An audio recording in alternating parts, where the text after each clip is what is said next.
Boa tarde, pessoal. Eu sou Jorge Mota, sou professor da Uninassal, Unidade Pituba, e estou aqui para apresentar sobre instrumentos de avaliação funcional em ambiente hospitalar.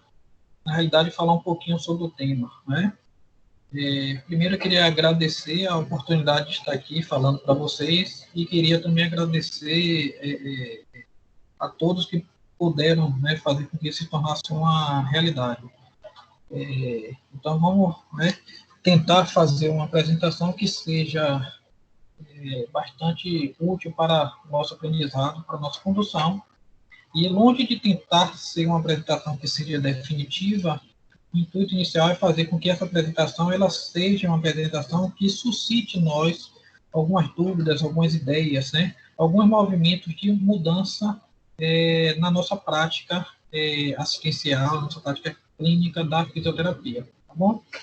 E para iniciar, a gente tem que falar um pouco sobre o que é o hospital, né? O hospital ou o nosocômio, ele é um local destinado ao atendimento de doentes para proporcionar um diagnóstico que pode ser de vários tipos, laboratorial, clínico, cinesiológico, funcional e o tratamento necessário, né? Então, observe que já na definição do hospital, ele diz que pode ser feito vários tipos de diagnósticos, né? E dentre eles, eu destaquei aqui para a gente o diagnóstico cinesiológico funcional, porque é o diagnóstico em que o fisioterapeuta dá, né? Então, nós, enquanto profissionais da área de saúde, nós temos autonomia para fazer o nosso diagnóstico. E esse diagnóstico ele deve ser um diagnóstico voltado para a nossa área de domínio, né? Que é a cinesiologia, que é o movimento, né? Que é a funcionalidade, tá? E o tratamento necessário, né? Baseado no diagnóstico que foi dado, no nosso caso, o cinesiológico funcional. Tá bom? É importante dizer que os hospitais, essa estrutura como a gente conhece hoje, eles já vieram, né, de alguns modelos antes de Cristo, né, 431 anos antes de Cristo, no Ceilão, que é a atual Sri Lanka, no sul da Ásia, já tinha um modelo onde os doentes procuravam para ser tratados, ser diagnosticados, né, onde eles ficavam sob os cuidados de pessoas que tinham, né, determinado conhecimento no tratamento e na cura de alguns problemas de saúde, né. 2 séculos depois, né, ou seja, 200 anos antes de Cristo, o imperador Ashoka criou na Índia instituições especiais para tratar doenças semelhantes, né, ou doenças que eram semelhantes aos hospitais de hoje, né. 100 anos antes de Cristo, a Europa introduziu, né, através dos romanos, locais chamados valetudinária, para cuidar de soldados feridos em batalha, né. E no século IV foi que houve uma explosão, de fato, dos hospitais, por conta, né, da questão religiosa, onde sacerdotes e religiosos eles abriram os monastérios para servir de refúgio para viajantes e doentes pobres, e esses lugares possuíam um local onde esses pacientes eram tratados, que eram chamados de infirmitório, né, que são as nossas enfermarias de hoje, né. Pronto. Então, a hospitalização é uma condição extremamente complexa, pois favorece o afastamento de pessoas e dos contextos significativos à vivência de significativos, à vivência de perda de autonomia, dentre outras experiências intensas que exigem mobilização para uma adaptação. Então, não é só o fato de você estar doente. O fato de você estar doente e você estar internado, ela favorece algumas outras perdas para as pessoas, para os enfermos e para as suas famílias, que podem impactar diretamente na sua cura, na sua funcionalidade e na sua devolução ou no seu retorno às atividades sociais. A evolução tecnológica, sem dúvida, né, científica e interação multidisciplinar, ela vem contribuindo para a sobrevida dos pacientes. Então, se você pegar, né, essa evolução que a gente faz da história da evolução dos hospitais, a média de idade ali era 20 anos, 30 anos, e hoje a gente tem uma média de idade aqui no Brasil de aproximadamente 75 anos, né? Então, a evolução tecnológica e científica e as diversas áreas de saúde que surgiram, elas contribuíram para a sobrevida dos pacientes, para um aumento da expectativa de vida desse paciente. Porém, essa evolução toda, né, esses tratamentos de saúde, eles também trazem complicações, eles trazem efeitos deletérios, né? E no que diz respeito à hospitalização, ele está diretamente relacionado ao declínio da independência funcional, a custos assistenciais excessivos, ou seja, um tratamento de saúde hoje é muito caro, né? Diminuição da qualidade de vida e sobrevida pós-alta, né? E então hoje todo esse aparato tecnológico e científico que surgiu favoreceu para que a gente pudesse tratar da saúde de uma maneira mais favorável. Porém, isso veio também a um custo, né, financeiro muito elevado, e que em alguns momentos não se tem como arcar com esses custos, né? No Brasil, a gente, graças a Deus, a gente tem o SUS, né? Que, graças à pandemia agora, as pessoas se voltaram para o SUS e perceberam que o SUS ele é maravilhoso, né?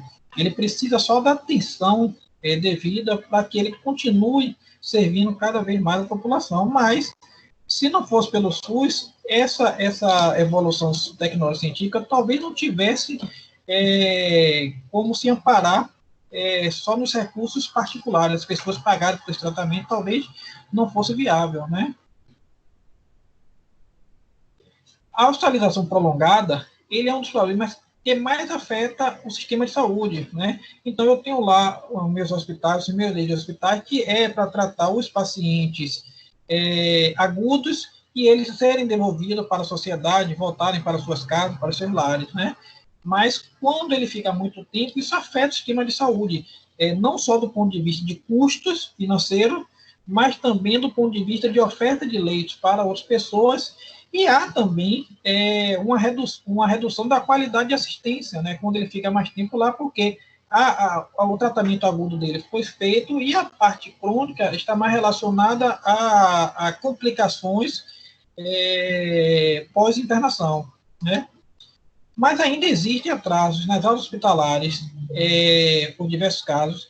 Tem pacientes que possuem doenças crônicas que precisam de cuidados constantes e ocupam leitos que seriam destinados a distúrbios agudos, né? Então, se a gente tivesse uma atenção básica que desse esse suporte para essas doenças crônicas, talvez a gente tivesse menos pacientes chegando em leitos de hospitais e a gente pudesse ser mais resolutivo, né?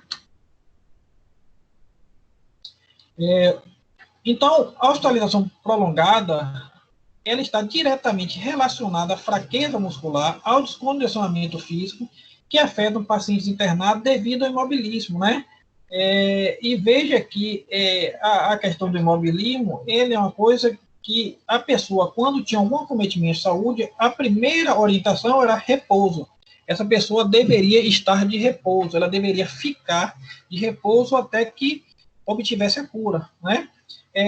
Dos meados do século passado para cá, foi que veio esse movimento de que não, a pessoa está doente, mas eu preciso movimentar ela, eu preciso dar mobilidade a ela, para que ela comece a se ajudar na cura e para que ela não tenha outras complicações, né? Porque começou a se perceber que a pessoa fazia o repouso por uma condição de saúde, mas aí vinham outras complicações, e isso impactava diretamente na sua sobrevida.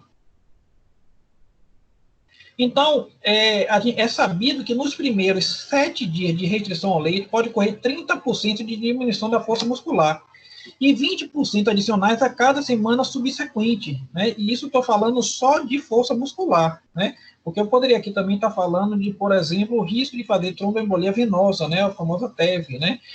Que poderia evoluir para um TEP, uma tromboembolia pulmonar, né? Então, estou falando só de força muscular para a gente ter uma noção do impacto negativo que tem da restrição ao leito, da internação hospitalar, que ocasiona a restrição e a redução da mobilidade desses pacientes, né? Então, essa restrição, ela resulta em alteração de fibras musculares, atrofia da musculatura periférica e respiratória.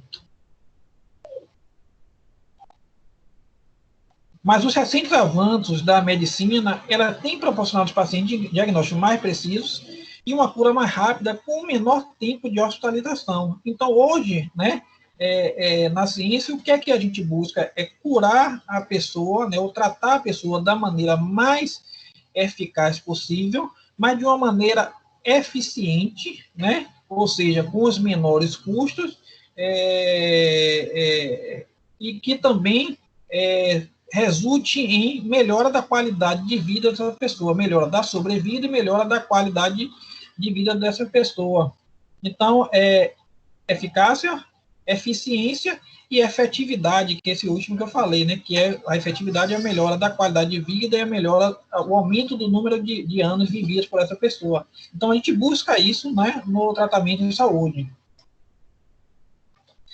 E aí a fisioterapia hospitalar, né, que é uma das áreas de atuação da fisioterapia, que atua diretamente no tratamento de pacientes internados na enfermaria, né, nas unidades de terapia semi-intensiva, nas unidades de terapia intensiva. Né, recentemente, a gente tem começado a tratar pacientes em unidades de emergência, né, também, ou seja, né, onde tiver paciente e onde tiver restrição ao leito, é viável de se ter um fisioterapeuta. Então, a fisioterapia hospitalar, ela está diretamente focada nesse perfil de paciente, né, paciente institucionalizado, certo?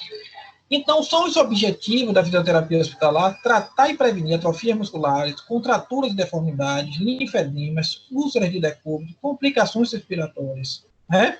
Controlar a dor, isso é importantíssimo, você perceber o quanto de dor aquele paciente tem, se ele tem ou não dor, e conseguir, com manobras não farmacológicas, que da fisioterapia nós temos diversas, né? Da mais simples, que seria a crioterapia, a utilização da eletroanalgesia, por exemplo, né? Mas controlador importantíssimo nesses pacientes, né? Prevenir complicações da síndrome do imobilismo, né? Alterações como contratura muscular, alterações hemodinâmicas, úlceras de pressão e etc. Então, prevenir essas complicações, né? Auxiliar no processo de desmame da ventilação mecânica, desmame da ventilação mecânica não invasiva, desmame de oxigenoterapia. Então, a fisioterapia hospitalar estará diretamente ligada ao tratamento e à condução desses processos. Acelerar o processo de alta para evitar infecções hospitalares. Então, tudo isso que a gente faz aqui, né, deve ter sempre como foco acelerar o processo de alta desses pacientes para que eu evite complicações relacionadas à internação hospitalar, dentre elas a infecção hospitalar. E com isso a gente vai promover uma melhor qualidade de vida em pacientes no geral, e atualmente pacientes em cuidados paliativos a gente também tem atuado no intuito de dar uma melhor qualidade de forte ou qualidade de morte a esses pacientes. Mas aí como é que a gente vai fazer isso, né? Como é que a fisioterapia ela consegue fazer isso tudo, né? Para fazer isso é necessário fazer uma avaliação minuciosa em cada paciente, para que o fisioterapeuta possa traçar os objetivos específicos de acordo com cada caso. Isso é importantíssimo. Respeitar a individualidade biológica desses pacientes é importantíssimo. Então, nem todo paciente que tem um acidente vascular cerebral, que tem uma hemiplegia, ele vai ter uma mesma necessidade de fisioterapia, né? Cada paciente vai ter uma individualidade biológica, né? Por mais que os dois tenham a mesma doença, o acidente vascular cerebral, por mais que os dois tenham a mesma alteração, a mesma sequela, né? Hemiplegia, cada um vai responder diferentemente a um tratamento impactado por diversas coisas, né? Desde as crenças religiosas dele podem ter impacto no tratamento dele, a autoestima do paciente, a força de vontade do paciente, né? As preferências de atividade que esse paciente tem, e isso deve ser levado em conta no tratamento fisioterapêutico.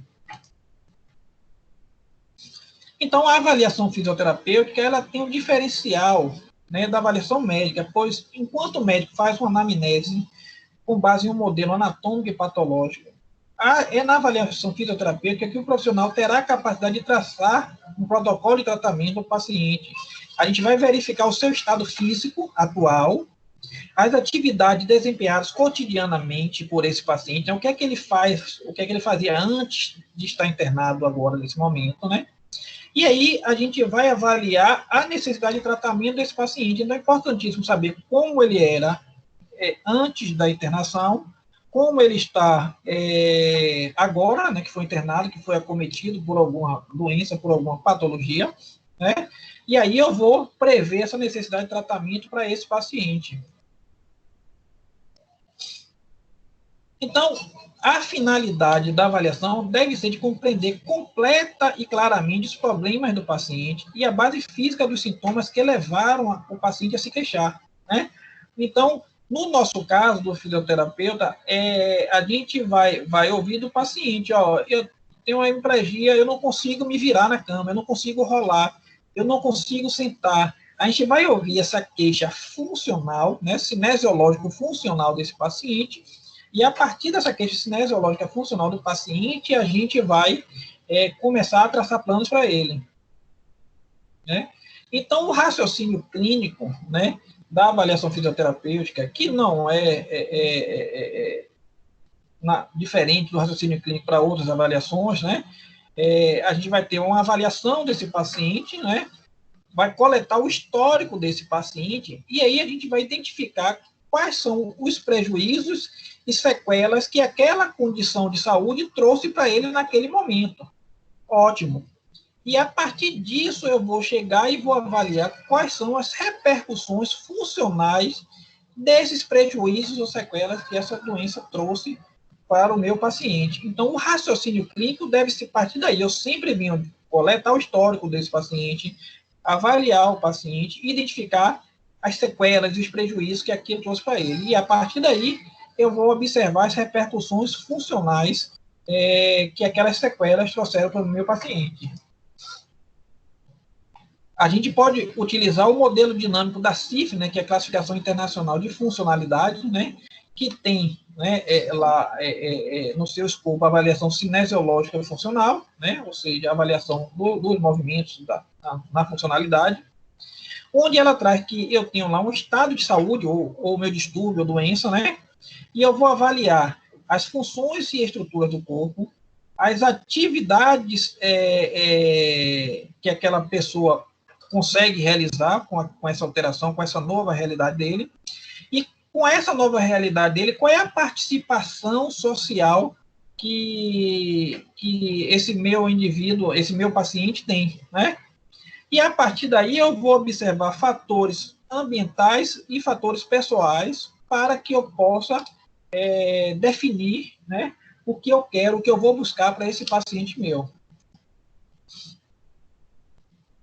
Então, levando em conta essa importância da avaliação, né, os instrumentos de avaliação, né, que são ferramentas desenvolvidas para a avaliação, e aí eu tenho diversas ferramentas, diversos instrumentos para diversas situações de saúde, desculpe, são recursos utilizados para coleta e análise de dados que possam ser úteis no processo do diagnóstico e tratamento dos pacientes. Então, os instrumentos de avaliação, eles compõem, eles são parte da minha avaliação, eles devem ser parte da minha avaliação, né? Por quê? Porque eles conferem para mim uma informação quantitativa do que eu estou vendo. Então, eu posso dizer que ele tem uma redução de força, por exemplo, muscular, mas eu posso dizer que ele tem uma força muscular reduzida em grau 2, né, de 5. Então, eu consigo quantificar o quanto ele tem de alteração, nesse caso, estou falando da força muscular. Mas eu tenho diversos instrumentos musculares para diversas situações, né? Então, a gente vai falar agora, né, desses instrumentos de avaliação. Como eu disse, né, anteriormente, não posso falar de todos, não tenho como falar de todos, né? Mas a gente vai citar alguns instrumentos aqui.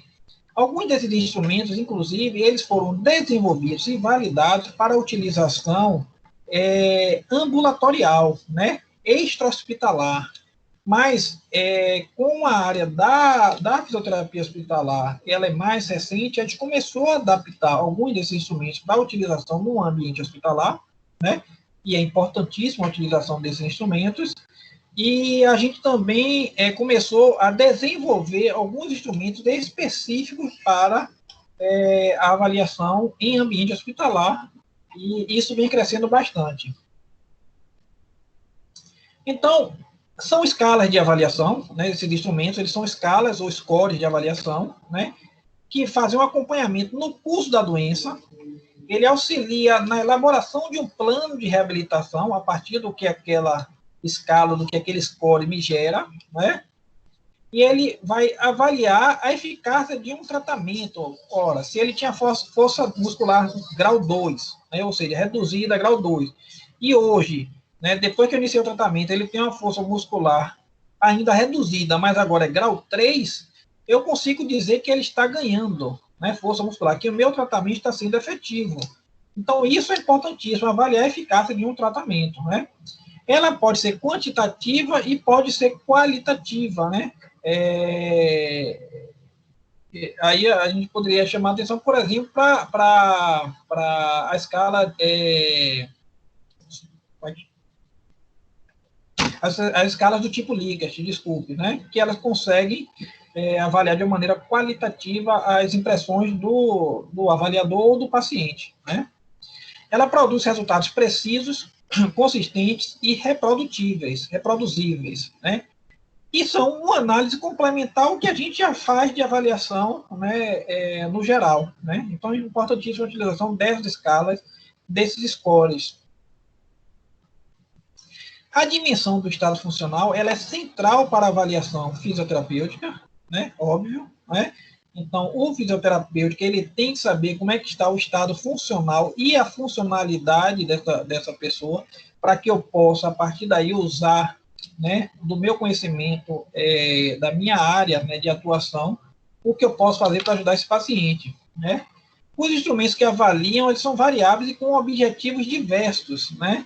E aí, quem trabalha com ortopedia vai ter instrumento de avaliação de ortopedia, quem trabalha com neurologia vão ter instrumentos que avaliam paciente de neurologia, e assim para diversos ramos da saúde, né? A gente tem instrumentos para todos os ramos de saúde. Então, né, eu tenho FSS, eu tenho PERM, escala de Bartel, escala de Lauter, MRC, Berg, CAT, Stug, Rankin, teste de caminhada, o PAS, o MIF, dinamometria, o INSINET-POM, ou seja, esses aí foram os que eu lembrei para colocar, né, nesse slide aí, mas a gente tem dezenas e dezenas de instrumentos de avaliação validados aqui para o Brasil e não validados. O que é ser validado não para o Brasil, né? Um instrumento que foi construído nos Estados Unidos. Ele foi construído e foi testado na população estadunidense, né? Ou seja, né? Eles têm características antropométricas diferentes de nós brasileiros. Então, a gente precisa, né, validar esse instrumento, né, que já viu que tem efeito, que tem eficácia a utilização dele lá na população estadunidense, mas eu quero saber se para a minha população brasileira ele se adequa. E aí a gente faz uma pesquisa de validação dessa pesquisa, que é uma pesquisa, né, que envolve vários campos, e ela aí vai dizer, não, ela se adequa para a população brasileira, né? É claro, né, toda vez que a gente for utilizar aqui no Brasil, é importante que a gente utilize um instrumento que seja validado aqui no Brasil, porque a gente vai ter mais segurança, né? Mas não quer dizer que se você tem a preferência ou você gostou de um, você não possa utilizar, mas eu aconselho que, passando a se utilizar instrumentos que não foram validados, busque, né, a validação desses instrumentos, né? Já que vocês estão utilizando e estão achando, né, resultados nele, vocês vão buscar a validação desse instrumento para que a gente tenha uma segurança de saber que aquele resultado, aquele instrumento, ele se aplica para a minha população de estudo, né? Então, como é que a gente escolhe esse instrumento, né? É porque ele é mais decente? É porque é mais simpático? É porque uma pessoa de uma tal universidade usa? É porque é mais legal? É porque a minha escala de estimação, eu vi num congresso, é mais bonito, gostei dela, desenvolvida em Harvard, né? É a mais massa de todas, né? Como é que a gente vai escolher instrumento de avaliação? Isso tudo que eu coloquei aqui pode ser aplicado sim, né? Ah, eu usei porque é mais bonito. Você pode aplicar? Pode. Desde que ela seja mais bonita e seja aplicável para a sua população, né? E uma coisa importantíssima dos instrumentos de avaliação é que não é simplesmente eu ter acesso a esse instrumento e eu utilizá-lo, né? Eu preciso primeiro estudar a forma de utilização. Eu aplico, o paciente responde sem a minha intervenção, por exemplo, né? Então, a gente precisa treinar a utilização desses instrumentos para que a gente aplique da maneira correta, para que, por exemplo, a própria sequência de aplicação desses instrumentos pode impactar, né, no seu resultado. A forma com que você vai utilizar um instrumento, por exemplo, a dinamometria, se você não usa a angulação corretinha do braço, pode ser que você tenha um resultado impreciso. Então, a gente precisa estudar sobre o instrumento. Então, por mais que você queira usar porque é o mais bonito, né, mas vá lá e dê uma estudada nele para que você use o mais bonito, né, na sua opinião, mas que seja, de fato, útil na condução da avaliação e tratamento do meu paciente.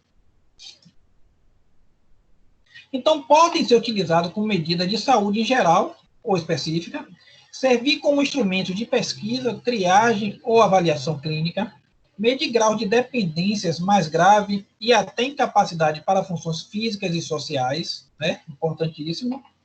E a escolha de um ou mais instrumentos depende do ambiente operacional e dos objetivos. Então, pode ser que você tenha avaliações que você utilize mais de um instrumento, né?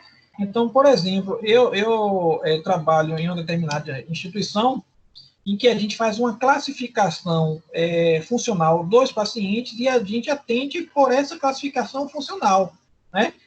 E aí, em um determinado momento, se ele atinge uma classificação funcional em dos instrumentos que eu utilizo, aí eu preciso utilizar outro instrumento para confirmar. Se ele atinge uma pontuação acima daquilo, não. Eu só utilizo aquele instrumento. Mas se ele atinge uma pontuação abaixo do valor que eu tracei, né, como prioridade funcional, aí eu preciso fazer a utilização do outro instrumento para confirmar ou não essa prioridade funcional dele. Então, vai depender, claro, do ambiente e dos objetivos que você tem, né? Mas é altamente útil a utilização desses instrumentos. Eu elenquei aqui 1, 2, 3, 4, 5, 6, 7, 8, 9 instrumentos de avaliação funcional, né? Esses 9 instrumentos aqui, a maior parte deles eu já utilizei ou utilizo na minha prática, né? Como eu disse a vocês, eu trabalho em algumas instituições de saúde e eu adotei alguns desses instrumentos, né, aqui de avaliação funcional. Outros eu já utilizei em algum momento, mas não utilizo hoje mais. Mas a gente vai falar rapidamente deles, só para que vocês percebam que a gente tem um instrumento, né, que pode ser aplicável, né? Ele pode avaliar a capacidade funcional diretamente ou de maneira indireta, né? Então, por exemplo, eu posso avaliar a capacidade de marcha daquele paciente de uma maneira direta, por exemplo, mas indiretamente eu posso avaliar a força muscular e dizer, ó, quem tem força muscular abaixo de tal ponto de corte não tem condições de andar. Então, eu avaliei indiretamente essa capacidade funcional, né? Então, a gente tem diversos instrumentos e a gente vai falar um pouquinho desses 9 instrumentos aqui para que vocês comecem a despertar o interesse na utilização de instrumentos, né? E, possivelmente, para o que você pensar em avaliação, deve ter um instrumento já, né? A gente que trabalha com pesquisa, a gente sempre faz isso. A gente pensou em pesquisar determinado tema, a gente já pesquisa, né? Algum instrumento de avaliação que me sirva para a minha pesquisa, porque eu tenho uma segurança de utilizar alguma coisa que já existe, que já foi validada. Eu não vou inventar nada, né? Mas, independente de pesquisa, para você, na sua prática clínica, dá uma pesquisada que possivelmente tenha instrumentos para quase tudo que você queira fazer no campo da saúde. A gente vai ter algum instrumento de avaliação, tá bom?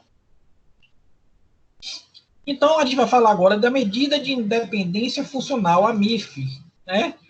Ela inclui itens de autocuidado, transferência, alimentação, locomoção, controle esfincteriano, comunicação e cognição. E cada atividade recebe a pontuação.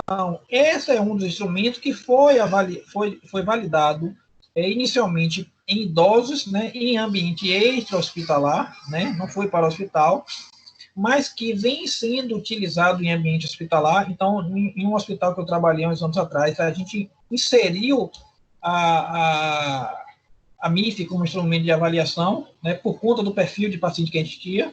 A gente inseriu essa escala para que a gente pudesse direcionar de uma maneira melhor os cuidados, né? Então, ela, né, vai variar a pontuação de 1 a 7, né, que é dependência funcional 1, ou seja, né, ele depende de tudo para fazer suas atividades, E o 7, que é independência funcional completa. E aí a gente tem aqui a avaliação, ó, tá vendo? Alimentação, higiene, banho, vestimenta, vestir a metade inferior, utilização do vaso. E para cada atividade dessa aqui, a gente vai botar uma pontuação dessa, de 1 a 7. Ó. Então, para alimentação, ele precisa de ajuda total.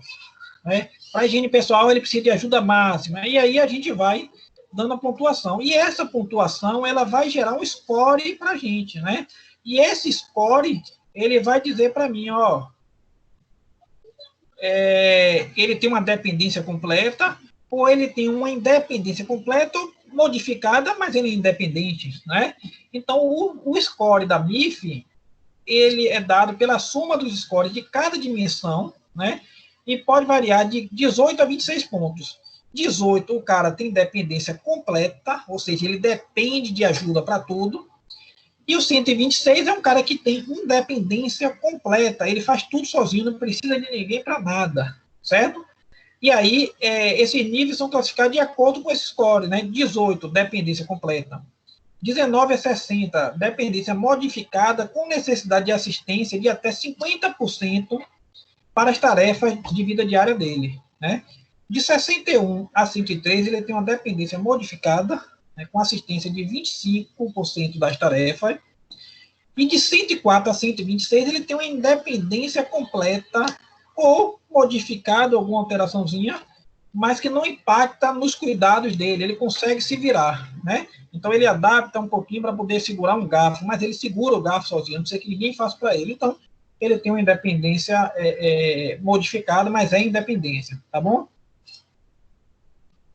E aqui, como eu disse, ó, ela foi validada para utilização na população brasileira, né, em 2004. Então, desde 2004, foi validado para utilização aqui no Brasil. Ela está adequada para a nossa população, né, tanto nos conceitos culturais quanto antropométricos, né, ela pode ser utilizada, né?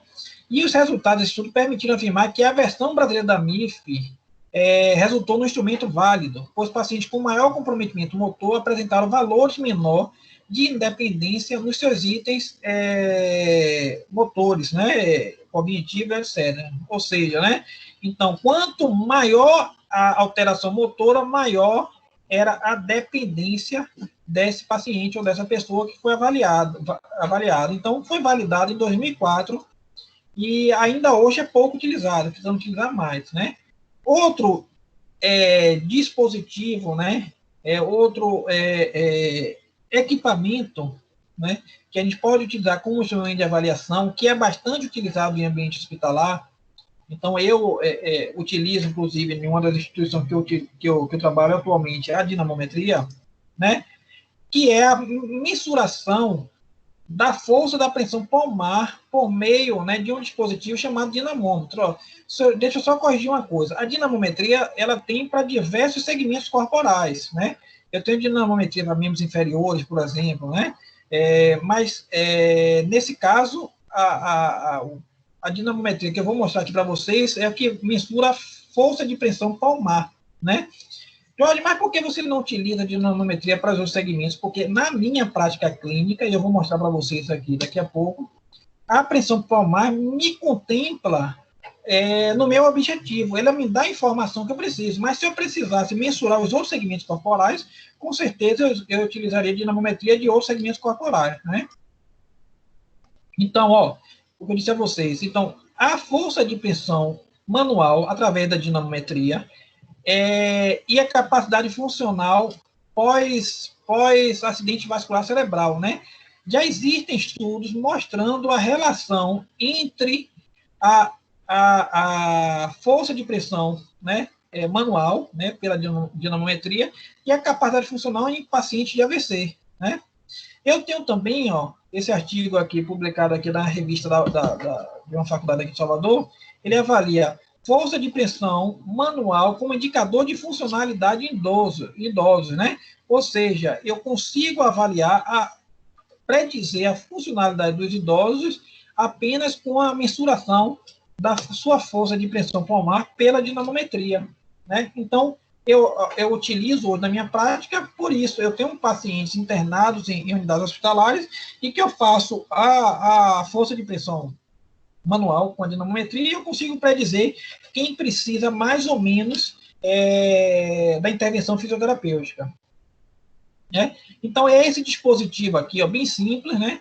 A gente tem aqui o digital, tem o analógico, né? Então, você pode encontrar diversos tipos, onde o paciente ele vai, né, fazer a pressão palmar, puxando essa alavancazinha aqui, né? E aí vai dar um valor aqui de carga que ele conseguiu fazer de força, né? O quanto de força ele conseguiu gerar com aquela pressão palmar. Tem uma forma correta de fazer. A gente não vai discutir porque não é objetivo hoje, mas o paciente deve estar confortável, sentado, o ombro, né, deve estar, né, alinhado com o corpo e o cotovelo deve estar a 90 graus, né? Além disso, os dedos para fazer a pressão devem estar em posição funcional, né? Então, se você relaxar sua mão lá do corpo e olhar para sua mão, você vai ver que ela não fica nem estendida nem fletida totalmente, ela fica em posição funcional, né? E é nessa posição que sua mão deve estar na hora que for segurar na alavanca do dinamômetro para fazer a medida. Então, o ombro alinhado com o corpo, né? Cotovelo a 90 graus, mãos, né? Dedos em posição funcional, e aí eu faço a pressão, né? Palmar, gerando a maior força possível, e ali vai me dar um valor, e esse valor é categorizado se é um valor aceitável ou não para determinada idade, sexo, etc. Outro teste importantíssimo, né, que já é mais bem difundido, né, no ambiente hospitalar, é utilizado ambulatorialmente também, mas é bem difundido no ambiente hospitalar, é o teste de caminhada 6 minutos, né, que é um teste simples, fácil, barato de fazer, né, e que me dá uma informação que é efetiva. Então, ele é um teste validado. Eu posso confiar nesse teste de caminhada para saber qual é a capacidade física funcional daquele paciente, o quanto ele consegue, né, caminhar, né? Então, é um teste de esforço submáximo que se assemelha às atividades do paciente e permite uma avaliação objetiva da sua condição física. Ele surgiu na década de 70, com o objetivo de avaliar funcionalmente portadores de doença pulmonar obstrutiva crônica, né?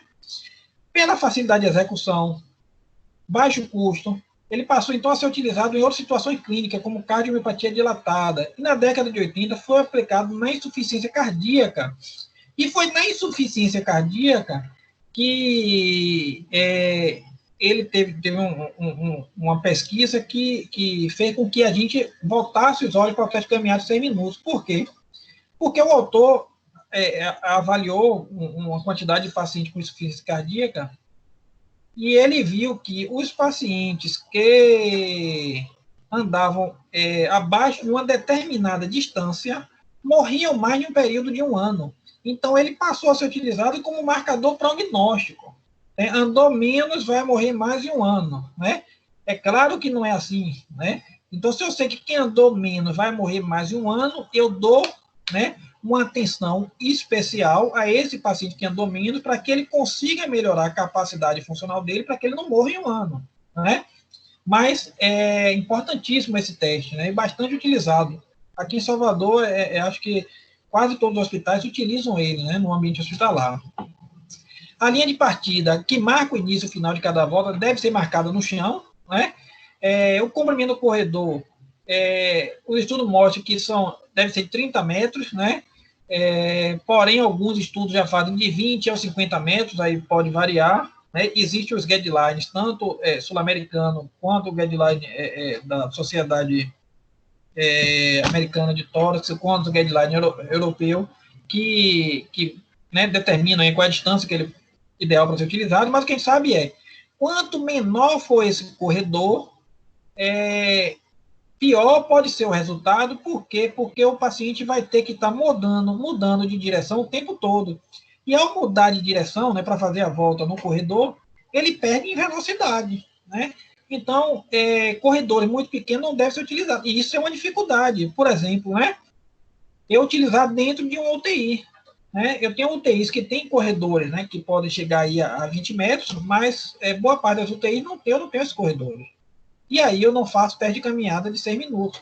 Ah, Jorge, mas eu quero fazer porque eu gosto dele, porque eu acho ele legal. Você vai fazer, não tem problema. Vai anotar aqueles dados e você vai aceitar aqueles resultados, entendendo que ali podem ter variações por conta do comprimento do seu corredor. Então, ele tem uma validade interna para você, mas, por exemplo, se você quiser divulgar esses resultados como sendo resultados de pesquisa, pode ser que eles não sejam bem aceitos. Por quê? Porque você não tinha um corredor adequado para ele andar, então seu resultado aí está invalidado, por exemplo, né?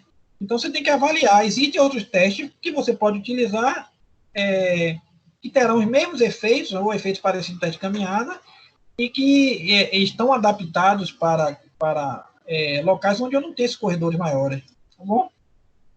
Então, aqui a linha está marcada, isso aqui é em um ginásio, então, obviamente, não é num ambiente hospitalar, mas aqui já é em um ambiente hospitalar. Então, observe que o paciente vai andando, o terapeuta vai próximo, e as portas estão abertas, né? Esse corredor vai estar marcado, o paciente vai fazer a caminhada dele, e a partir daí eu digo, ó, é um paciente que andou 400 metros, 500 metros, né?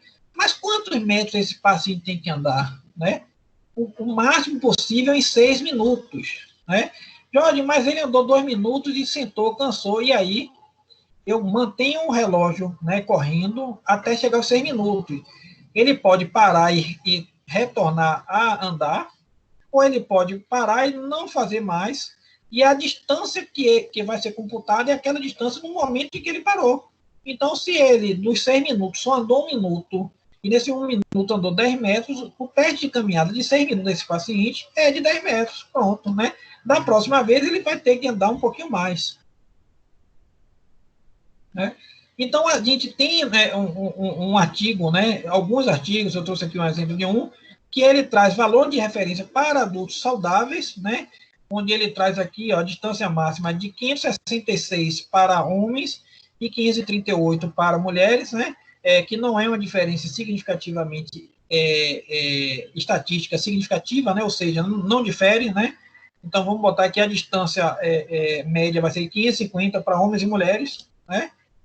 Então, qualquer valor abaixo disso, a gente já pode dizer que ele tem uma alteração da sua capacidade funcional.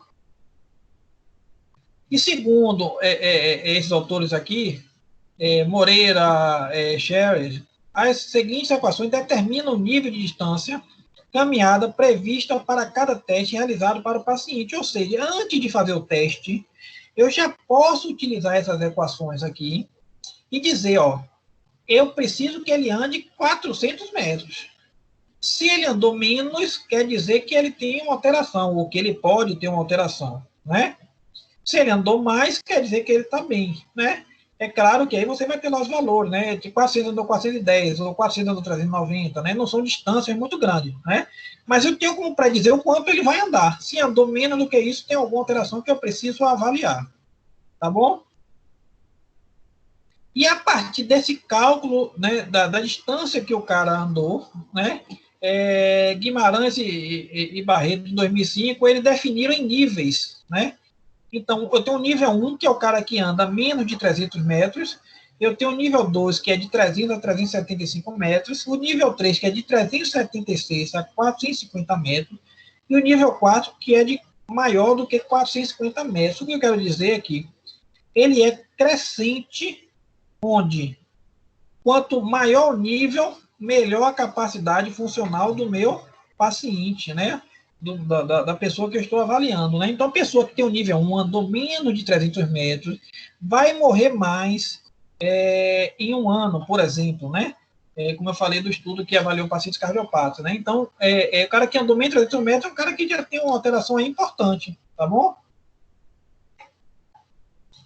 Aí a gente vai falar agora de um outro teste que eu utilizo bastante, eu gosto bastante dele, que é o Time Apnea Go, né, que é o TUG, né? O TUG, ele avalia, na realidade, o risco de queda, né?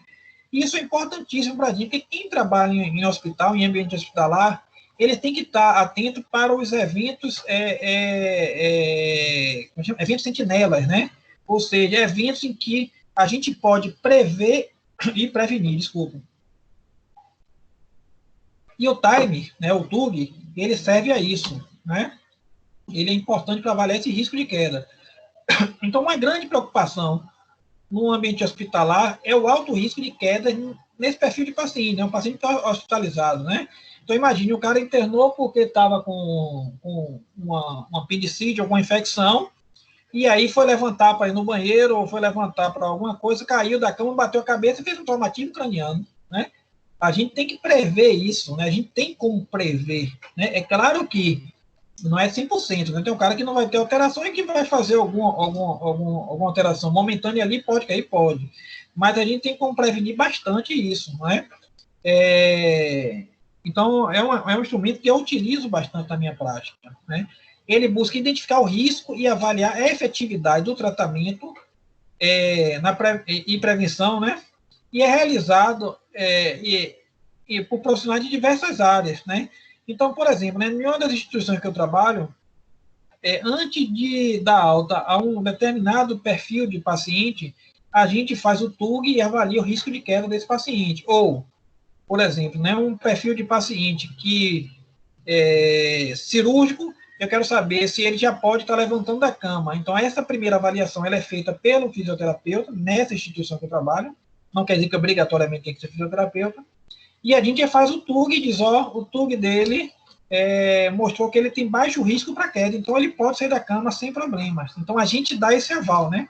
Nesse caso que eu falei em específico, um paciente de cirurgia bariátrica, a gente avalia eles com risco de queda, né? Mas você pode avaliar idosos, né? Inclusive, ele foi validado para idosos mesmo, né? É uma opção com ótimo custo-benefício, né? É igual ao teste de caminhada de 6 minutos, é um teste barato, fácil, eu só preciso de uma cadeira, marcar um corredor de 3 metros e o cara vai levantar, dar uma volta, né, nesses 3 metros e sentar de novo na cadeira, né? Aplicável e validado, né? Então, ele consiste em levantar de uma cadeira de aproximadamente 46 centímetros, na realidade, uma cadeira que seja confortável para a pessoa que está fazendo o teste, né? Ele não pode se apoiar, né, nos braços da cadeira, então o ideal é que não tenha braço na cadeira, mas se tiver, ele não pode se apoiar na hora de levantar, ele tem que levantar sem usar as mãos, certo? E aí ele tem que andar pelaquela distância de 3 metros e virar, caminhar de volta e sentar novamente. Quando ele sentar novamente na cadeira, aí eu paro o cronômetro e vejo qual foi o tempo que ele levou para fazer isso. Então está aqui uma gravura que mostra como é isso. Ele levantou, deu uma volta aqui, né, andou 3 metros, deu a volta, voltou e sentou na cadeira, e aí eu parei o relógio. Pronto. Né? É o tipo de teste que a gente geralmente faz 2 vezes, a primeira de aprendizagem, a segunda vez já valendo, porque a aprendizagem impacta, né, no resultado do teste. Tá bom? E aí o que é que ele me diz? Se o paciente fez isso tudo em até 10 segundos, ele tem um desempenho normal, né, para adultos saudáveis. Tem um baixo risco de quedas. Tá? Se ele fez entre 11 e 20 segundos, é normal para idosos, frágeis ou com debilidade, mas que se mantém independente na maioria das atividades de vida diária. Né? E tem um baixo risco de queda, ou seja, né, para o idoso isso aqui seria normal. Para uma pessoa mais jovem já não é normal, tá bom? Entre 21 e 29 segundos, aí eu preciso de uma avaliação funcional, né, mais completa, indicando uma abordagem específica para a prevenção de queda, porque ele tem um risco de queda moderado. Né? Se o cara faz isso em mais de 20 segundos, ele tem um risco de queda aí que eu preciso trabalhar ele e treinar ele para prevenção de queda. Tá? E se o cara anda em mais de 30 segundos, aí eu tenho que fazer uma avaliação funcional obrigatória, eu tenho que fazer uma abordagem específica para a prevenção de queda, e ele tem um alto risco de queda, né? Então, o cara que anda mais de 30 segundos, a chance de ele cair é muito maior. Então, observe, não é que quem ande até 10 segundos não tenha risco, mas a chance de uma pessoa que faz isso em 10 segundos, ele está com as suas funções, né, preservadas, e ele tem um baixo risco de queda. Quem passou aqui de 10 segundos já tem risco de queda, né? Claro que variando com a idade.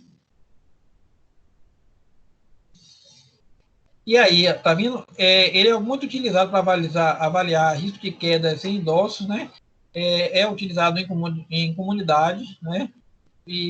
Mas hoje, né, em ambiente hospitalar, é amplamente utilizado, né?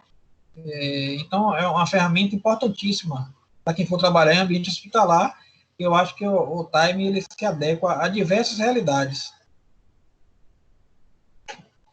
E aí o incidente net Puma, né? Então você fez lá o time, né? O TUG, e aí o cara andou mais do que 10 segundos. Eu digo, poxa, e agora? Esse cara tem um risco de queda, o que é que eu posso utilizar? Uma das saídas é utilizar esse índice de TNET Puma, né? Porque ele vai ajudar você, porque ele também detecta fatores de risco de queda, né? Então, é uma escala que foi criada em 86, é dividida em duas partes, uma que avalia o equilíbrio e outra marcha, tá bom? Então, se eu tenho alteração de equilíbrio, possivelmente eu vou ter de marcha, né? E o objetivo é a detecção detalhada de fatores de risco de quedas em indivíduos idosos com base no número de incapacidade crônica, né? Então, ele faz essa avaliação e diz, ó, tem um risco maior, um risco menor por conta disso. Então, fez o TUG, né? Eu sugiro, não é que é obrigatório, viu? Mas eu sugiro que fez o TUG, use o TNET Puma para poder avaliar onde é que está o problema. Então, ele é em duas partes, tá vendo? Não vai ficar legal para vocês aí ler, mas ele avalia aqui primeiro o equilíbrio, né? E aí ele vai fazer uma pontuação para cada manobra, né? De normal, adaptativa ou anormal. Então, por exemplo, né, se o cara levanta da cadeira sem colocar a mão no braço da cadeira para levantar, é normal. Se ele coloca a mão no braço da cadeira, é adaptativa, né? Se ele não, mesmo colocando o braço na cadeira, ele precisa se inclinar mais, fazer mais força, já é anormal. E aí eu tenho aqui diversos índices que são avaliados, tá bom? No segmento que avalia a marcha, eu já avalio os componentes em 2 ou 1, que é normal ou anormal. Então, por exemplo, iniciação da marcha, né? O paciente, você solicita que ele inicie a marcha e ande um determinado trajeto. Se ele começa imediatamente, ele está normal. Mas se ele hesita, se ele para e olha um pouquinho assim, está anormal. E aí a gente faz essa pontuação também e vai gerar um score, né? A soma desses dois segmentos do índice vai gerar um score. E a interpretação desse score vai me dizer, ó, de 0 a 19 pontos, o cara tem um elevado risco de queda. De 19 a 24 pontos, ele tem um moderado risco de queda. De 24 a 28 pontos, eu tenho um baixo risco de queda, né? Então, observe, né? Eu consigo dizer, pessoal, paciente X só pode sair do leito acompanhado. Paciente Y, para sair do leito, precisa de pelo menos 2 pessoas, porque ele tem um elevado risco de queda, né? A gente precisa de um suporte maior para esse paciente, né? Se for dar alta esse paciente para casa, por exemplo, e aí nós da fisioterapia, a gente faz um relatório de alta dizendo, né, o que aquele cara vai precisar, aquele paciente vai precisar fazer. E a gente diz, o paciente com elevado risco de queda, avaliado pelo índice de TNET Puma, sugiro manutenção de fisioterapia domiciliar para prevenção de risco de queda. Você pode fazer isso? Pode, é indicado, e é o que a gente faz, né? A gente acaba utilizando esses índices também no momento da alta para solicitar ou para sugerir a continuidade do tratamento fisioterapêutico pós-alta. O MRC, que é o score da Medical Research Council, né, que é uma escola, né, de saúde, né, de cuidado de saúde, né, e aqui eu quero chamar a atenção que é o MRC para avaliação de força, porque eu tenho um MRC também para avaliação de percepção subjetiva de esforço, né, respiratório, de dispneia, mas aqui de força, né. Ele vai avaliar a força muscular através da execução de 6 movimentos específicos e bilaterais, né? Ou seja, a abdução do ombro, né? Ele vai avaliar a abdução do ombro dos dois lados, um ombro depois o outro, né? E ele vai utilizar para essa avaliação aquela graduação de 0 a 5 da escala de Kendall, né? A escala que gradua a força muscular, né? Então, ele adaptou a escala de Kendall a esse instrumento de avaliação funcional, porque a escala de Kendall eu avalio isoladamente o músculo, e aqui não, aqui eu estou avaliando o grupo muscular, tá? Então, cada grupo muscular, ele vai receber uma pontuação de 0 a 5, né, que é o que eu falei a vocês, sendo 0 sem nenhuma contração visível, progredindo até o movimento ativo contra a gravidade e resistência máxima, que é os 5 pontos, tá bom? Então, a graduação da força muscular. Então, aí ele vai fazer, tá vendo, esses 6 movimentos e vai graduar a força, né? Então, o indivíduo normal, ele vai ter 5 em cada um desses movimentos aqui, vezes 2, né? Então, eu tenho 6 movimentos, né? De cada lado. Então, são 12 no total. Então, 5 vezes 6, desculpe, 5 vezes 12, 60. Então, um indivíduo normal, ele vai ter um score do MRC de 60, né? Se a pessoa não tem força nenhuma, 0, ele vai ter 0. Então, o score do MRC, ele pode variar de 0 a 60, né? Onde, né, 0 é sem força nenhuma e 60 o paciente tem força normal. E aí, por múltiplo de 5. Então, ele pode ter 55, né? Ele pode ter, ou desculpe, múltiplo de 5, não, desculpe, né? E aí ele vai se ele tiver redução de um desses campos, por exemplo, abdução do ombro direito, grau 4, ele já vai ter um MRC de 59, né? Então, o MRC é bastante utilizado, é útil para a gente também, né? A gente vai falar agora de uma escala um pouco recente, ela surgiu aí, tem um próximo, né, um pouco mais ou um pouco menos de 5 anos, e aqui no Brasil está sendo bastante utilizada. Professor Giovanni, né, uma das pessoas que trabalha bastante com essa escala, que é a escala de estado funcional para a UTI, né? É o FSS ICU, né? Ela foi um instrumento desenvolvido especificamente para pacientes internados em unidade de terapia intensiva, né? E ela já está validada para a língua portuguesa, então dá para a gente fazer tranquilamente, né? E ao começar a ferramenta, ela é altamente funcional. Ela varia rolamento, transferir-se da posição supina para sentada, né? Ou seja, está deitado e consegue sentar sozinho, transferir da posição sentada para de pé, sentar-se à beira do leito e caminhar, né? Então, ele observa essas 5 atividades funcionais e gera um score para você. Então, é um instrumento simples que avalia, de fato, né, a funcionalidade, o estado funcional do paciente, né? E aí, ó, ele gradua de 0 a 7, onde 0 é incapacidade de tentar ou de concluir a tarefa, e o 7 é independência total, passando aí por dependência total, assistência máxima, assistência moderada, assistência mínima, apenas supervisão e independência modificada, tá? Então, para cada um desse aqui, você vai atribuir uma nota. Então, note, se a pessoa está normal, ela vai ser 7 em tudo. Então, 7 vezes 5, 35, não é? Se ele não consegue fazer nada disso aqui, ele vai ser 0 em tudo, então vai ser 0. Então, essa escala ela vai variar de 0 a 35, né, de uma maneira crescente para a funcionalidade. Quanto maior o score dele, mais funcionalidade, né, essa paciente tem, melhor estado funcional desse paciente, tá bom? Então, ele vai variar de 0 a 35, score mais elevado de uma funcionalidade física mais independente, né? Então, é específica para UTI.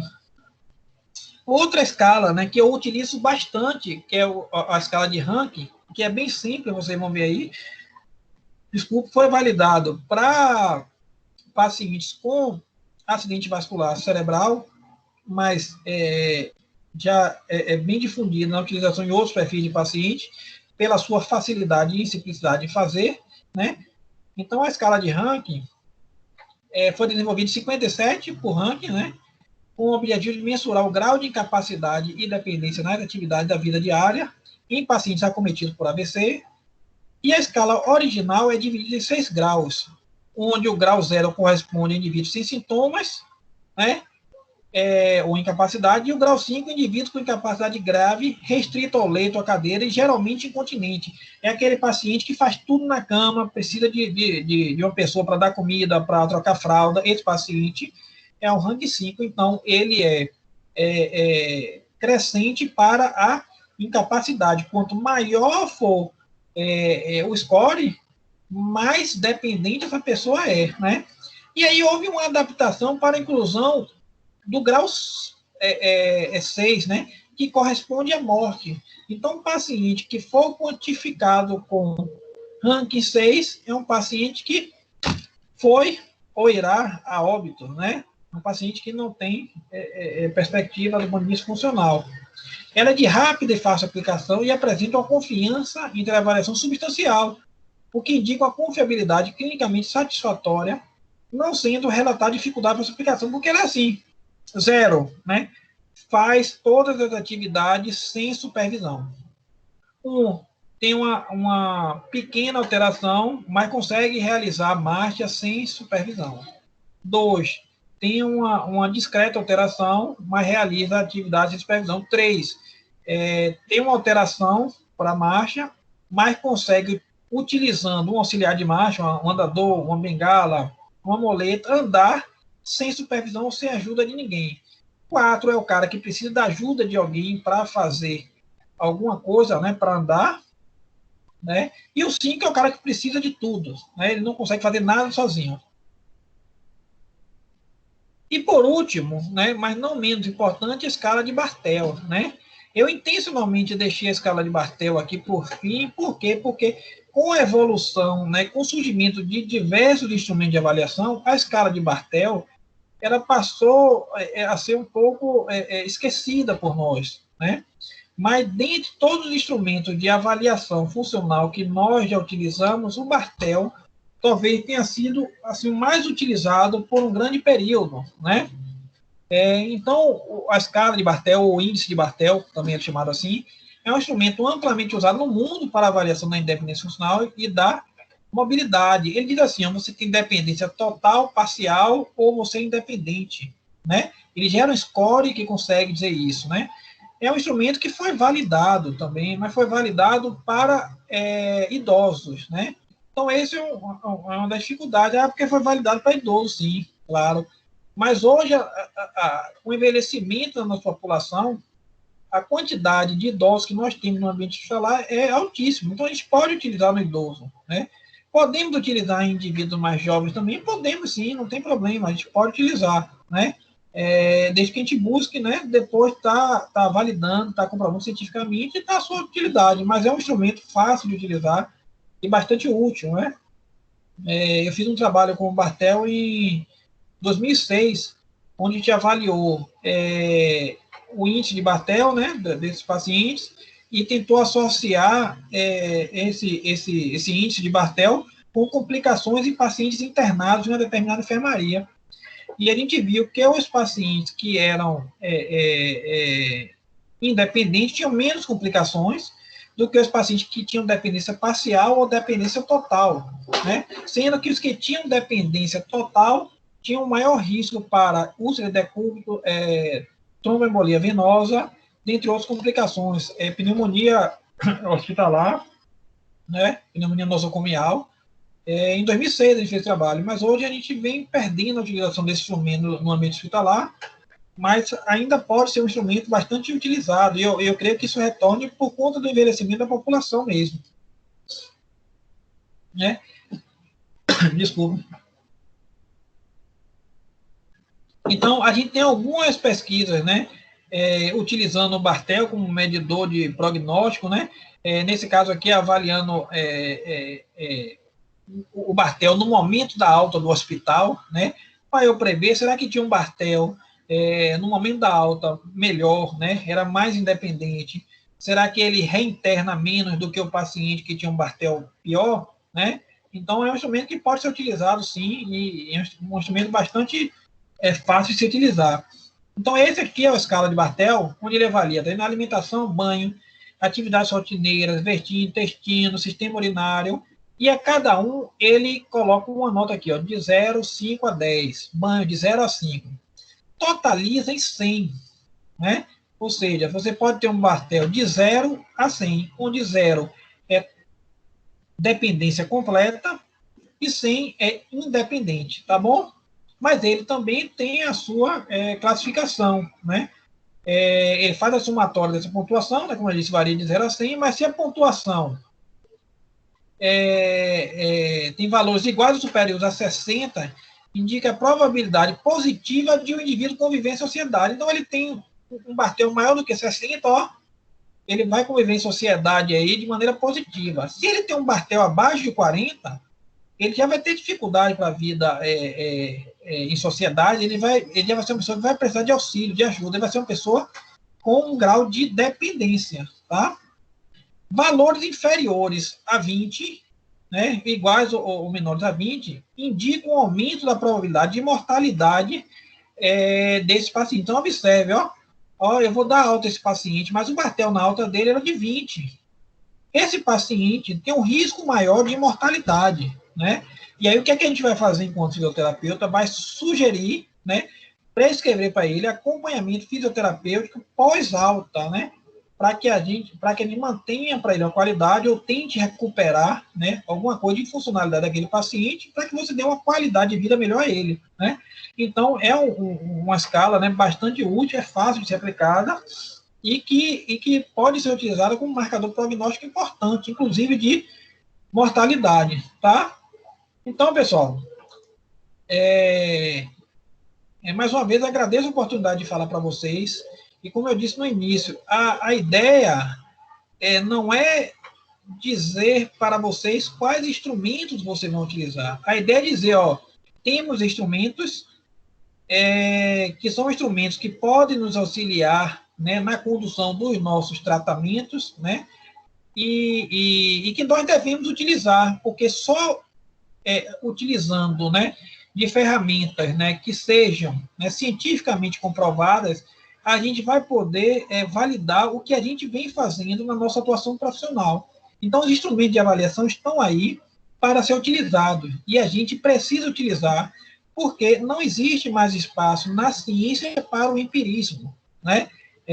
Para fazer só porque a gente acha que é legal. A gente precisa comprovar que o que a gente está fazendo tem um propósito, né? Isso é importante, e também para que você dê segurança ao paciente, para que ele perceba, né, de uma maneira objetiva o quanto aquele tratamento está sendo efetivo, eficaz para ele e eficiente, né, trazendo qualidade de vida para ele e aumentando a perspectiva de vida daquele paciente, né. E aí eu deixo uma mensagem para vocês que é muito marcante para mim, que é a ciência ela não pode prever o que vai acontecer. Ela só prevê a probabilidade de algo acontecer. Então, o instrumento de avaliação, né, então é bem propício para o tema da nossa aula, né, o instrumento de avaliação, ele não vai prever o que vai acontecer. Ele vai prever o que pode acontecer, né? Então, pode ser que eu utilize o instrumento e não aconteça, né? Mas a probabilidade de acontecer eu utilizando aquele instrumento e obtendo aquele resultado, ela é maior, por quê? Porque já foi testada esse instrumento, tá bom? Então, lembre-se, certo? Não é prever o que vai acontecer, é prever o que pode acontecer, tá? Então, um bom evento para vocês, espero que eu tenha ajudado de alguma maneira vocês, e fico sempre feliz em poder falar em eventos como esse e trazer para vocês informações que, para mim, são informações importantes, informações de uma pessoa que atua na prática e de uma pessoa que utiliza instrumentos de avaliação. Então, eu estou falando de coisas que eu faço de fato e que eu percebo a importância dessas ferramentas na nossa prática, tá? Então, um bom evento para todos aí e qualquer coisa estou à disposição de vocês, tá? Um abraço no coração de todos.